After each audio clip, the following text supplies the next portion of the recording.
అవకాశాలు, సామాజిక న్యాయం, సమాన వాటా అనేది దక్కకపోవడం నిజంగా చాలా బాధాకరమని సందర్భంగా తెలియజేస్తా ఉన్నాం.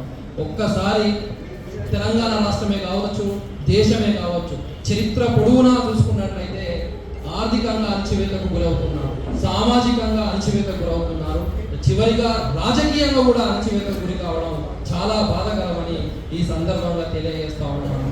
ఈరోజు దేశంలోనే కావచ్చు, రాష్ట్రంలోనే కావచ్చు, సింహభాగం ఉన్న బీసీలు ఈరోజు దారిద్ర రేఖకు దిగువన చాలా దారుణంగా ఉండడం చాలా బాధాకరం. 100కు కులాలు ఈరోజు ఇప్పటికీ అసెంబ్లీలో అడుగు పెట్టకపోవడం, పార్లమెంట్లో అడుగు పెట్టకపోవడం చాలా బాధాకరం తెలియజేస్తున్నాను. అలాంటిది దశాబ్దాల పోరాటాల ఫలితం, దశాబ్దాల త్యాగాల ఫలితంగానే కొట్లాడి మనం కొన్ని సాధించుకున్న సందర్భాలు కూడా ఉన్నాయి. ఈరోజు తెలంగాణలో కులగణన చేయడం కావచ్చు, లేకుంటే విద్యా ఉద్యోగాల్లో స్థానిక సంస్థల్లో రిజర్వేషన్లు పెంచుతూ గవర్నర్ ద్వారా రాష్ట్రపతికి పంపారు. మరి అది ఏమైంది అంటే అది అక్కడనే పెండింగ్లో ఉంది. ఆ తర్వాత స్థానిక సంస్థల్లో పంచాయతీరాజ్ చట్టం 2018 ఏదైతే 285 సవరించి గవర్నర్ పంపించారు, అది అక్కడే పెండింగ్ ఉన్న పరిస్థితి మనందరికీ తెలిసిందే. అయితే నేను ఏమంటున్నాను, ఈ రోజు జీవోలను అడ్డుకోవడానికి ముందుకు వస్తారు. ప్రతి దానికి ఏదైనా బీసీలకు అవకాశాలు వస్తాయంటే చాలు అడ్డు కూడా కడతా ఉండడం చాలా బాధాకరమైన సందర్భం తెలియజేస్తా ఉన్నాం.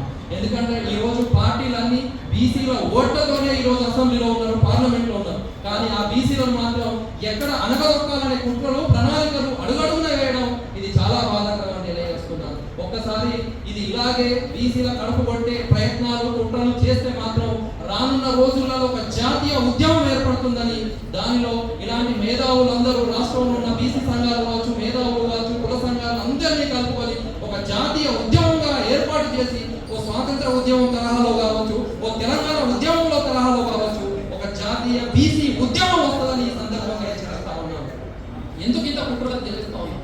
ఈ రోజు జీవో ఇచ్చింది అనుకోండి, వెంటనే సుప్రీంకోర్టులో పోయి పిటిషన్ ఇస్తారు, వెంటనే హైకోర్టులో పోయి పిటిషన్ ఇస్తారు.